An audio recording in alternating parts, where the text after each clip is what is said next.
অজগর সাপ শিকারের প্রয়োজনে গাছের উপরে উঠে যেতে পারে সে কথা অনেকেরই জানা। আর তেমনই একটি অজগর সাপকে শুক্রবার প্রায় 50 ফুট উঁচু বাঁশের ঝাড়ের মাথার অংশ থেকে উদ্ধার করলেন একটি স্বেচ্ছাসেবী সংস্থা গ্রিন জলপাইগুড়ির কর্ণধার অঙ্কুর দাস। ঘটনাটি ঘটেছে জলপাইগুড়ি সদর ব্লকের বাহাদুর গ্রাম পঞ্চায়েতের শুকুরপাড়া এলাকায়। ওখানে একটি গাছের ডালে পাইথনকে দেখতে পান স্থানীয় বাসিন্দারা। সেই পাইথনটিকে দেখতে পাওয়ার পর সকলের মনে উদ্বেগ জেগে ওঠে, যার ফলে ওই এলাকার একজন খবর পাঠান স্বেচ্ছাসেবী সংস্থার কর্ণধার অঙ্কুর দাসকে। খবর পেয়ে তিনি দ্রুত ওখানে পৌঁছন। এরপর ভালো করে অজগরটিকে প্রত্যক্ষ করে সেটিকে উদ্ধার করবার চেষ্টা শুরু করেন।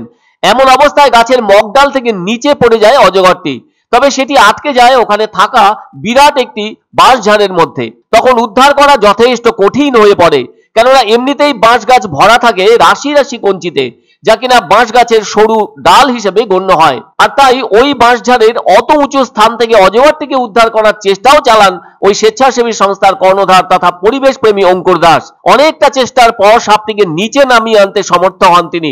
এদিকে ওই সাপটিকে প্রত্যক্ষ করতে প্রচুর মানুষের ভিড় লক্ষ্য করা যায়। তবে অঙ্কুর দাসের সাথে ওখানে আসেন ক্রীড়া সম্পাদক বিবেক ঝা।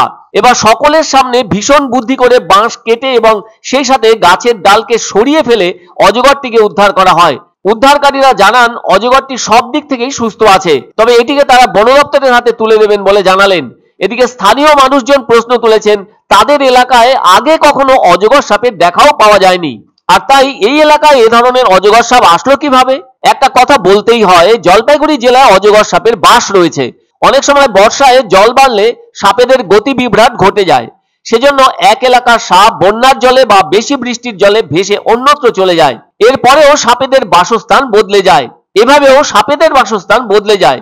তাছাড়া এই জেলার ভেতর দিয়ে যেমন ছোট বড় অনেক নদী আছে, তেমনি আবার বন জঙ্গলও রয়েছে প্রচুর। তার উপর আছে চায়ের বাগান, ফলে অজগর সাপের বাস করবার মতো পরিবেশ লক্ষ্য করা যায়। সেই সাথে অজগরের ক্ষেত্রে গাছে চড়ার ব্যাপারটি যেমন আছে, তেমনি আবার টাওয়ারে ওঠার মতো প্রমাণও মেলে। যেমন চলতি বছরের মে মাসে আলিপুরদুয়ার জংশনে ডিএস কলোনি এলাকার পানাপুকুর সংলগ্ন একটি গাছের মগডাল থেকে প্রায় 8 ফুট লম্বা একটি পাইথন উদ্ধার করেছিল পিপলস ফর অ্যানিমেলস এর সদস্যরা। ওখানকার জনৈক বাসিন্দা স্নান করতে যাওয়ার সময় পাখিদের বিস্তর চেঁচামেচি শুনতে পেয়েছিলেন। তারপর লক্ষ্য করেছিলেন একটি পাইথন গাছের মগডালে পেঁচিয়ে আছে। খবর পেয়ে ওই সংস্থার সদস্যরা আসেন এবং অতি সন্তর্পণে মগডাল থেকে 8 ফুটের লম্বা পাইথনটিকে উদ্ধার করেছিলেন। সেই সাথে সকলের মনে স্বস্তিও নেমেছিল। তবে বর্ষাকালে মূলত সাপের উপদ্রব বাড়ে উত্তরবঙ্গেও, তাই অনেক সময় জঙ্গল এলাকা ছেড়ে লোকালয়ে এসে পড়ে সাপ।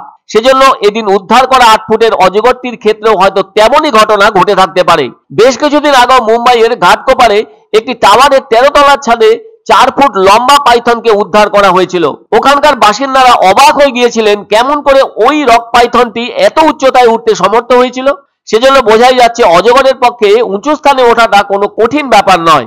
প্রথম পাখিগুলো খুব শব্দ করতে ক্যাচর মতো ক্যাচর শুরু করছে, তো মাঝে মাঝে আমাদের বাড়িতে 2-4টা করে ভাম ঢুকতো ভাম।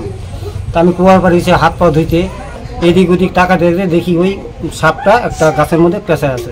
সাপটাকে গাছের ডাল কেটে ফেলেই বা কয়েকটা বাঁশের আকাল কেটে নিচে ফেলে দিই।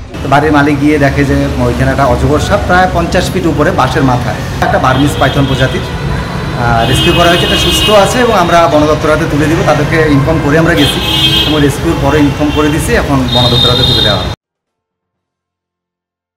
এক অন্য অনুভূতির স্পর্শ পাওয়া যায় রয়কো ব্র্যান্ডের গেঞ্জি ও জাঙ্গিয়ায়। তাই ছোট বড় সবার পছন্দ রয়কো গেঞ্জি ও জাঙ্গিয়া। প্রস্তুতকারক জয়মনি হোশিয়ারি, কলকাতা। আনন্দ সংবাদ, আনন্দ সংবাদ। 30 বছরের নির্ভরযোগ্য প্রতিষ্ঠান ইন্দ্রমণি রাইস মিল। আমাদের কয়েকটি জনপ্রিয় ব্র্যান্ড হলো তাজ, বরলি, খুশি ইত্যাদি। আমাদের factory outlet CG trading company, Dinbazar, axis ব্যাংকের পাশে, জলপাইগুড়ি।